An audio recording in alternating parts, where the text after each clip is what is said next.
একশো লিচু খাওয়ার? হ্যাঁ লাগা যাইতে পারে। 100 লিচু খাইতে পারবেন? হ্যাঁ 100 না খাইলেও কাছাকাছি। 100 লিচু খাইলে আপনি বাঁচবেন?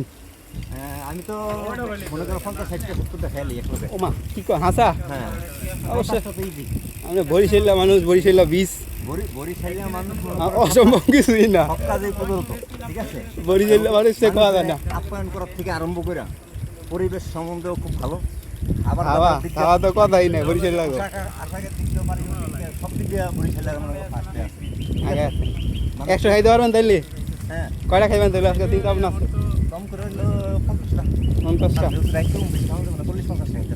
আচ্ছা দেখ আজকে দেখবো আজকে লিটন ভাই কয়টা লিচু খায়।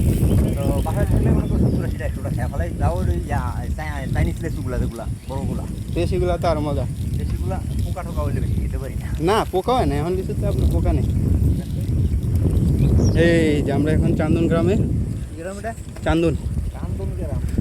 দেখেন চারপাশের পরিবেশটা পুরাই মাখন। সিঙ্গেল লাইন এই যে আমরা এখন চান্দন গ্রামে ঢুকে গেছি। লিটন ভাই বললো আজকে 50টা লিচু খাইবো। দেখা যাক লিটন ভাই কয়টা লিচু খেতে পারে।